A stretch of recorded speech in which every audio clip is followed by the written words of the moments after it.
Our state has some incredible problems. My name is Lynn, Hinderacker. I'm here to talk about that with you and talk about the trends that have shaped this state and dragged us in one direction or another. We're not really we're not realizing the dream we had way back in the early 2000s or even around 2008 or 9 or 10.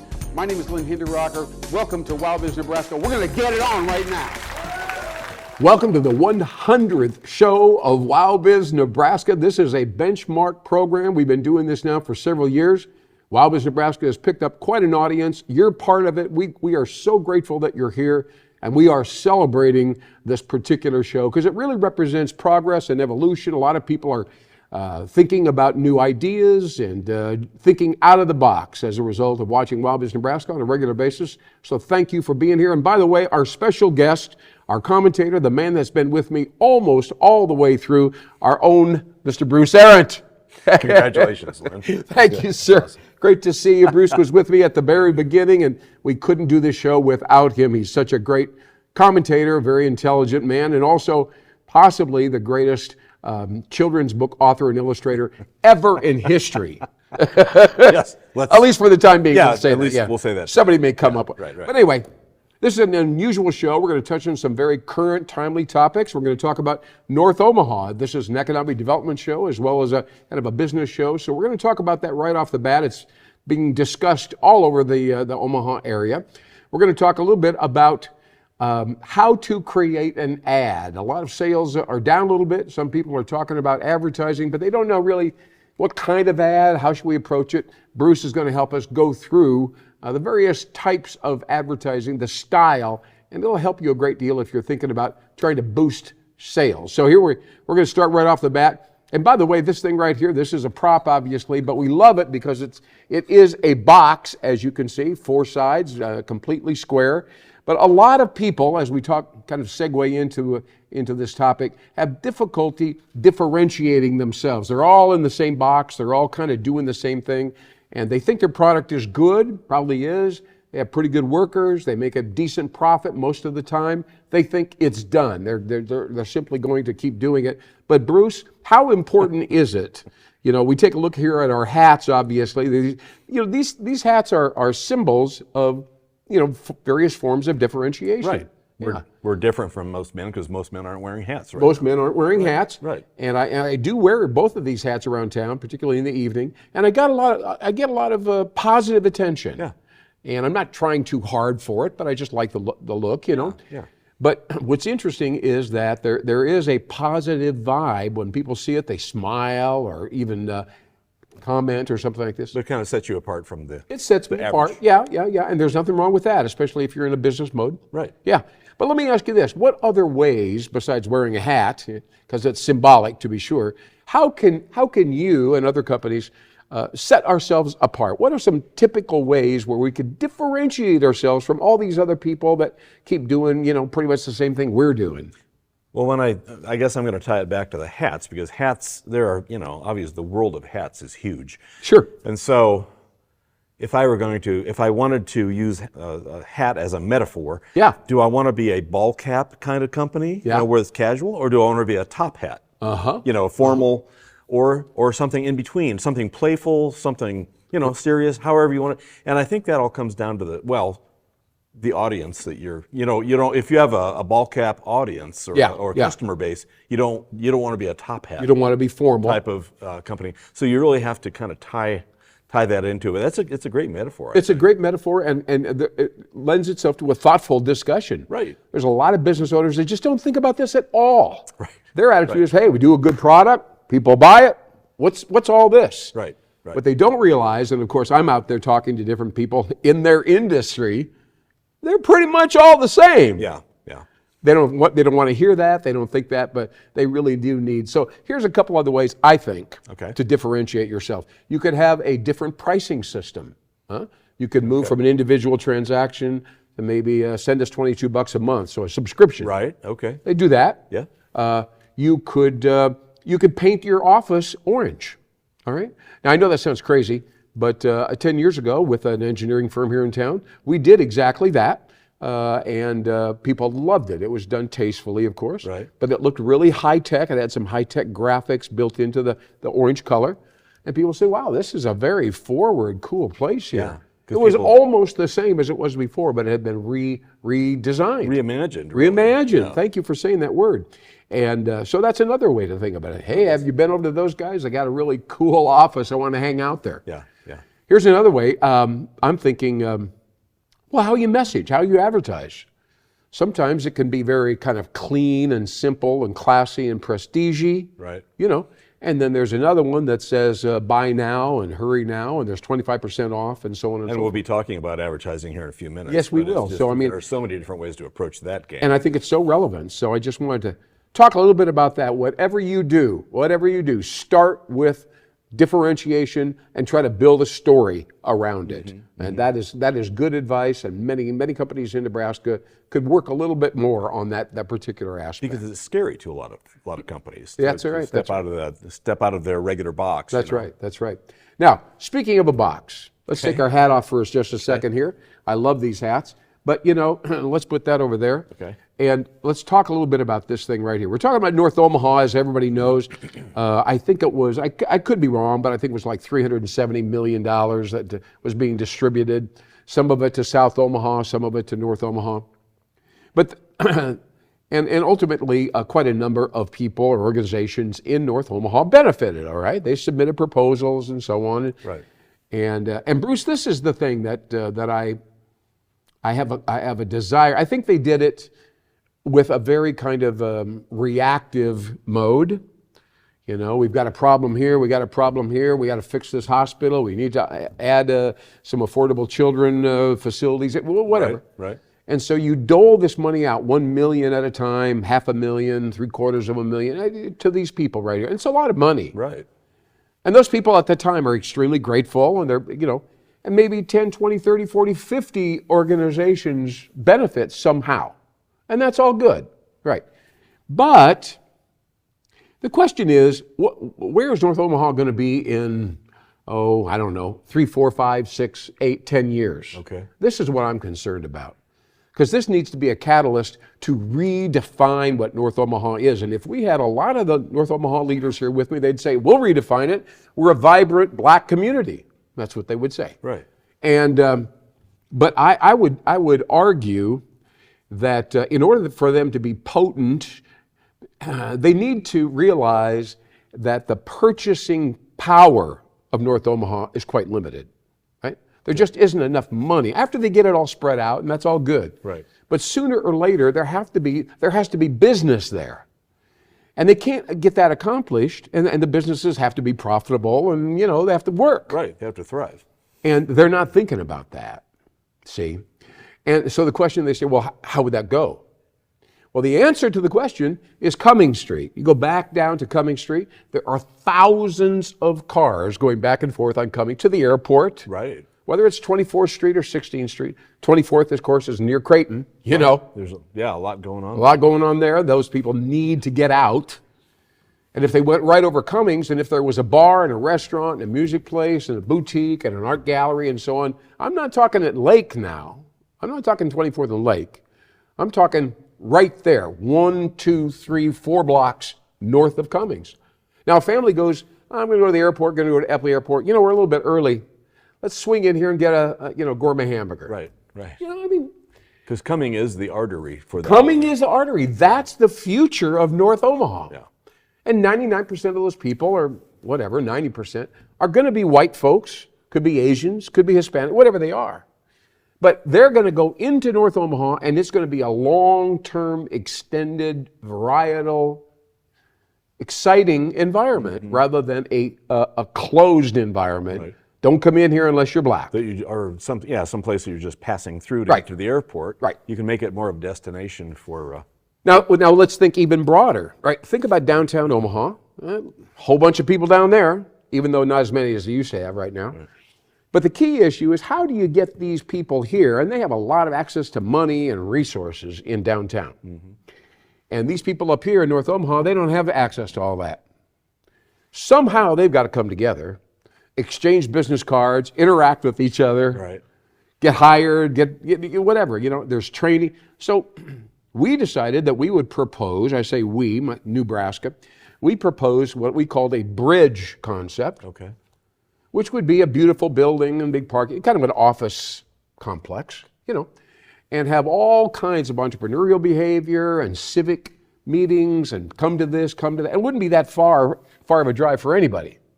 But when they come together, they go, wait, these are all, these people, I don't know who they are. So that's good. I'm going to say hi to you, say hi to you. So it would be a bridge. It would be a bridge, and it would bring the groups together.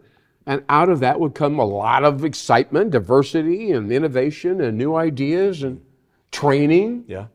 Training. So I know as I presented this idea to North Omaha leaders, their eyes got big. It was a very new idea, but I think this is the long term. And by the way, this is what happened in Inglewood, California, in Compton and Inglewood. This was in the 90s, that was a gang-infested thug environment. Huh. Now the Super Bowl is there. And they're surrounded with all boutiques, people of all types are out there living there. It's not a black neighborhood at all. So this would be the model? Yes, I mean, that was the model. If they just went there and looked at it and say, maybe we should do it like this. But as I've gone to all these North Omaha meetings, I haven't seen one person stand up and say, we should look at Dallas and what they've done with Lower Greenville. They really did exactly the same thing. We should do this out in Inglewood, LA. They figured out how to bring everybody together, and everybody's happy, making money. But we don't do that. We don't look around. I got to tell you, that bothers me. It worries me because I think we've spread the money a little too thin. And we're thinking 3 years out when we should be thinking 30 years out. Yeah. That's because it has the potential.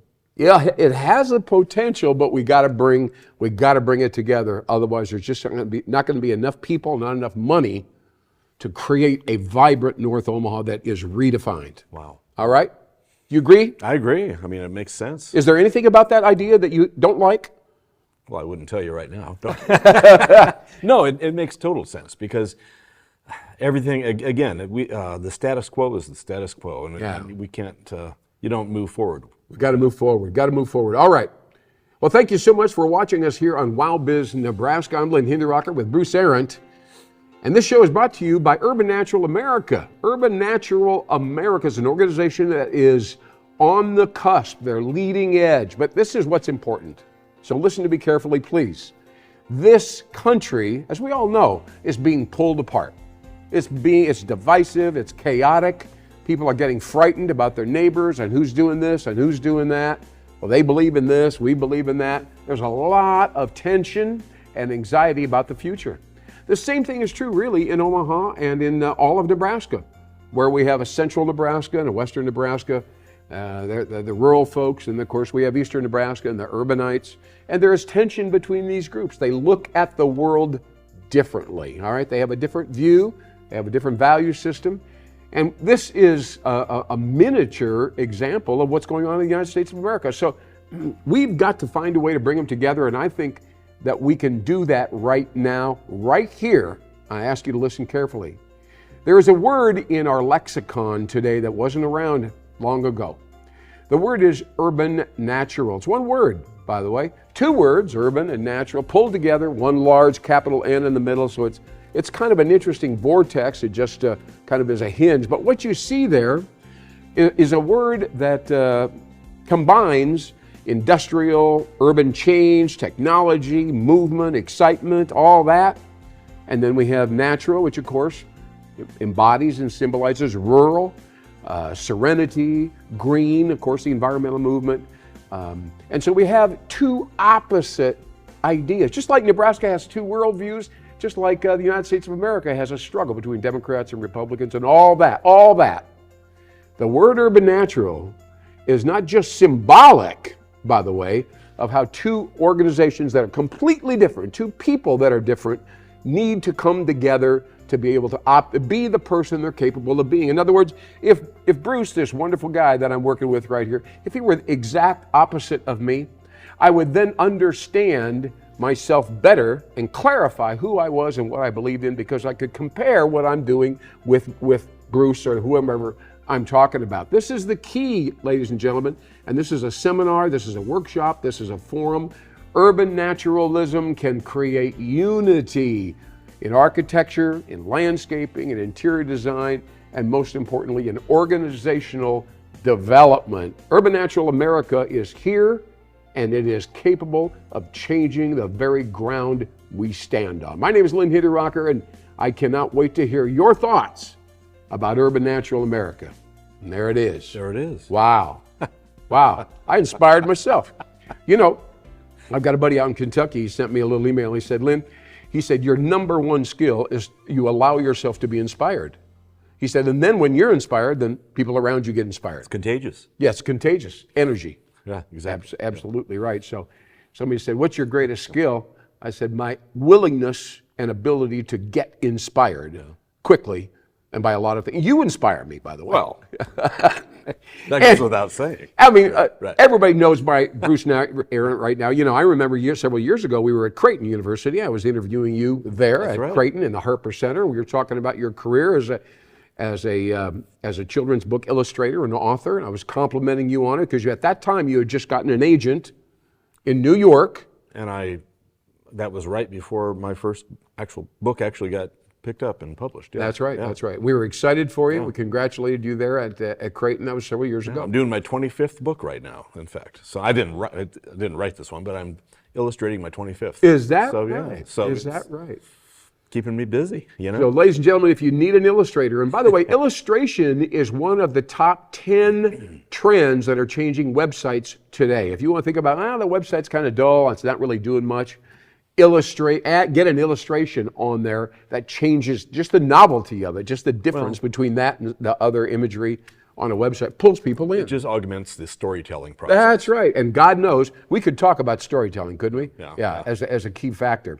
Well, Bruce, why don't you lead us through some of the advertising? Again, a lot of people, and I'd like to set this up, if you don't mind. Set it up. Okay.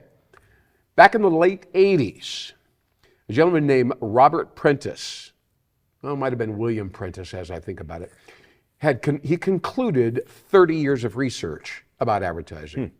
He had 100 companies around the United States who every advertising campaign they did, they would send him the ads, and then they would share confidentially, of course, whether sales went up or down. That'd be a great study. Oh, and he did it for 30 years, 100 companies. So at the end of 30 years, this would have been about 1989, something like that, he said, he published a paper about all of this. Right. And of course, all the contributors, they got kind of the inside scoop exactly. But the general thing that he said was twofold. And I want to share this with you right now. This is not knowledge that is common knowledge. He said, number one, he's looked at all these ads, and he knows which one. Sales went down because this right? I mean, he knows. Right. Because people ask me all the time when I sit in front of them, what should I do? Advertising doesn't work, blah, blah, blah. I've heard all that. Yeah. And he said this. He said, first of all, number one, you must say something that nobody else can say. Now, that's heavy duty. Yeah, that is. It's heavy duty.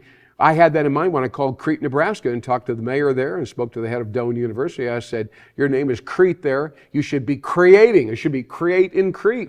Only you could say that, and being creative is a big deal. Right. Yeah. So anyway, that was one thing. Secondly, he said, you can do your brand advertising, image advertising, and put that key idea out there 80% of the time. 80% of your ads need to be that reinforcing that simple image, whatever it is. Brand, right. Yeah. And then 20% of the time, you can drop all that and do promotional, come in right now, 30% off, limited time only. Can do that. Right. But don't do it too much, see? Because then it loses its power. It loses its power, see? And then people sit around and wait. Well, I'm just going to wait till the ads come in and then I'll go buy it cheap. Right. And he knows that won't happen if you limit it to 80%. But if you do more than 20% of your ads are sales. Now, on the internet, you talk to people today that don't know this. And they'll say, if I hire you, Lynn, I'm going to want you to make some Facebook ads or whatever. And if I spend $1,000, I need to have $1,500 in my pocket within a week, couple weeks, or whatever. Right. So they don't understand. See, they don't understand this because it's the brand development, the evolution of the brand, that gives people to say, well, I've heard of them. I know they are good, and they have a little spiff thing right here, so I'm going to go. Yeah, and they don't have it very often. No, so I'm going to take advantage of this. You keep it. But there are a lot of people that don't understand that. Yeah. Now, quickly, go through the nine types of ads real quick, because now we know, see?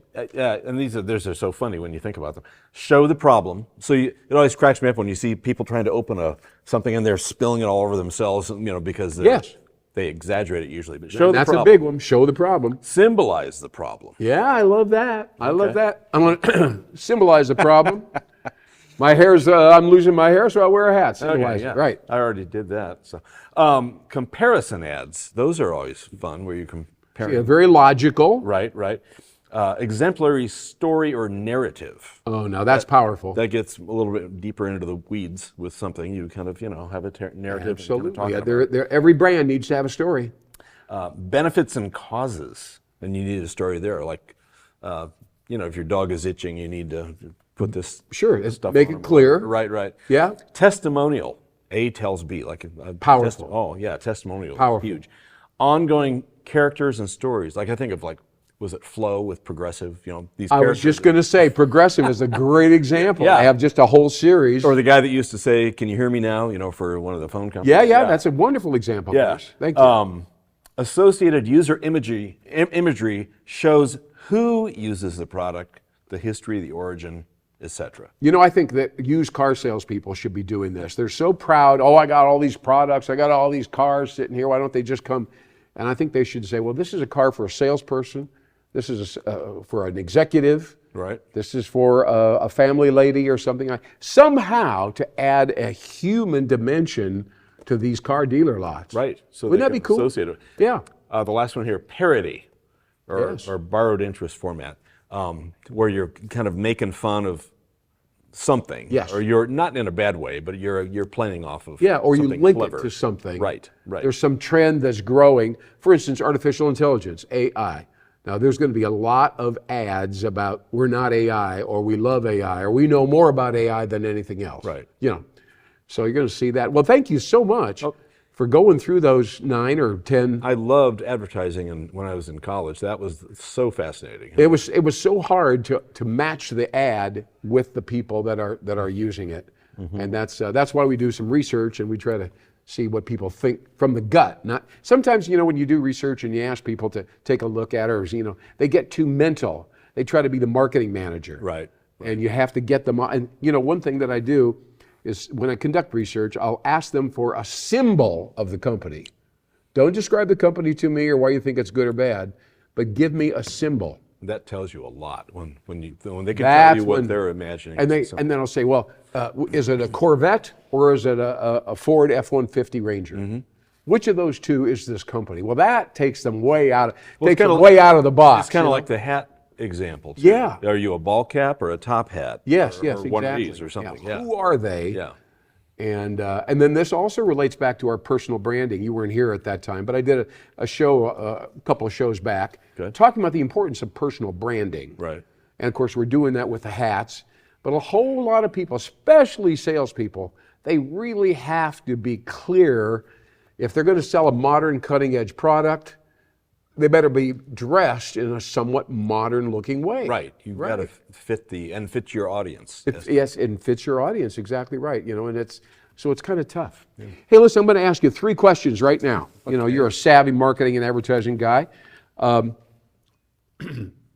Going forward with marketing and advertising, I'm going to read you 3 things about what you should do. Okay. And then I'm going to ask you what you think is the hardest or the best. Okay? So number 1, identify your target market, both demographics and characteristics. Okay, that's one. Right. Everybody knows that. Yeah. Number 2, define what the target market is looking for. That's an interesting and a tough one. Yeah. Number 3, define why they would buy from you. Now, those are 3 very interesting conversations. Completely different conversations. Yeah.